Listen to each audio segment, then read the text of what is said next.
शिवजी ने क्यों की विष्णु जी के पुत्रों की हत्या। जय श्री राम दोस्तों, स्वागत है आपका हिंदू गुरुकुल यूट्यूब चैनल पर। सनातन धर्म में भगवान शिव को संहारक और भगवान विष्णु को पालन करता कहा गया है। दोनों ही देवता इस सृष्टि के संचालन करता हैं और दोनों ही देवताओं ने इस सृष्टि में पाप व पापियों के नाश के लिए अलग अलग समय पर अलग अलग अवतार लिए हैं। जहां सनातन धर्म में भगवान विष्णु के 24 अवतार का जिक्र होता है, वहीं दूसरी तरफ भगवान शंकर ने 19 अवतार का भी वर्णन मिलता है। इन दोनों ही देवताओं ने सृष्टि पर बढ़ रहे पाप को खत्म करने के लिए अवतार लिया था। लेकिन क्या आपको पता है कि भगवान शिव ने एक अवतार इसलिए भी लिया था ताकि वे भगवान विष्णु के संतानों का वध कर सकें? अगर नहीं पता है तो कोई बात नहीं, आज हम इस लेख में आपको भगवान शिव के द्वारा भगवान विष्णु के संतानों के वध की कथा बताएंगे।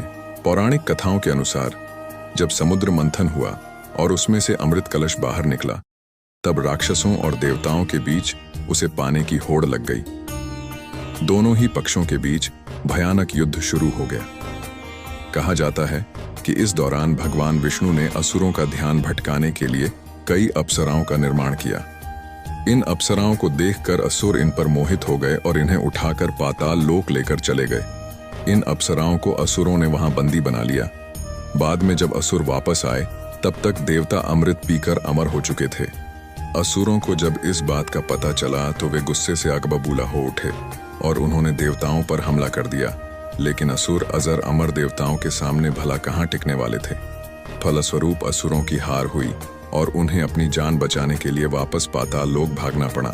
ऐसे में भगवान विष्णु असुरों का नाश करने के लिए उनके पीछे पीछे पाताल लोक पहुंच गए और वहां असुरों से युद्ध कर उनका समूल नाश किया। असुरों के खत्म होते ही वे अप्सराएं भी आजाद हो गईं, जिन्हें असुरों ने जबरन बंदी बनाकर रखा था।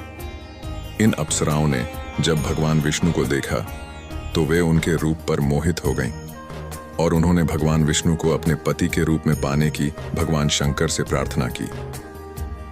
अप्सराओं की प्रार्थना सुनकर भगवान शंकर ने माया रचकर भगवान विष्णु से अपने सारे कर्म और कर्तव्य भूलकर पाताल लोक में उन अप्सराओं का स्वामी बनकर रहने को कहा।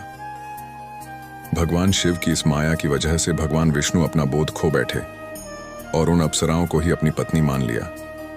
इन्हीं अप्सराओं से बाद में भगवान विष्णु को पुत्र हुए, जो कि पाताल लोक में रहने की वजह राक्षसी अवगुण के साथ पैदा हुए थे। भगवान विष्णु के इन पुत्रों ने बड़े होकर पूरी सृष्टि पर कहर बरपाना शुरू कर दिया, जिसकी वजह से देवताओं को भगवान शिव के पास जाकर उनसे भगवान विष्णु के इन पुत्रों का वध करने का अनुरोध करना पड़ा। देवताओं की पुकार सुनकर भगवान शिव ने वृषभ यानी कि बैल का अवतार लिया और पाताल लोक जाकर भगवान विष्णु के सभी पुत्रों का वध कर दिया। भगवान विष्णु ने जब अपने वंश को खत्म होते देखा तो वे क्रोधित हो उठे और वे भगवान शिव से युद्ध करने लगे। चूंकि दोनों ही देवता अति शक्तिशाली, तेजस्वी और अमर थे, इस वजह से युद्ध में किसी का नुकसान तो नहीं हुआ, लेकिन नतीजा न निकलने की वजह से यह युद्ध काफी लंबा चलता चला गया। युद्ध को खींचते देख अप्सराओं ने भगवान शिव से भगवान विष्णु का बोध वापस करने का अनुरोध किया। अप्सराओं की प्रार्थना सुनकर भगवान शंकर ने अपनी रची हुई माया खत्म कर दी। भगवान विष्णु को जब इस घटना का बोध हुआ, तब उन्होंने भगवान शंकर की स्तुति की और उनसे वापस विष्णु लोक जाने की आज्ञा मांगी। भगवान विष्णु ने अपना सुदर्शन चक्र भी पाताल लोक में ही छोड़ दिया। बाद में भगवान शिव ने उन्हें नया सुदर्शन चक्र वरदान के रूप में दिया था। हिंदू गुरुकुल के आज के इस एपिसोड में बस इतना ही। वीडियो को ज्यादा से ज्यादा शेयर करें और चैनल को सब्सक्राइब करके बेल आइकॉन दबाना ना भूलें।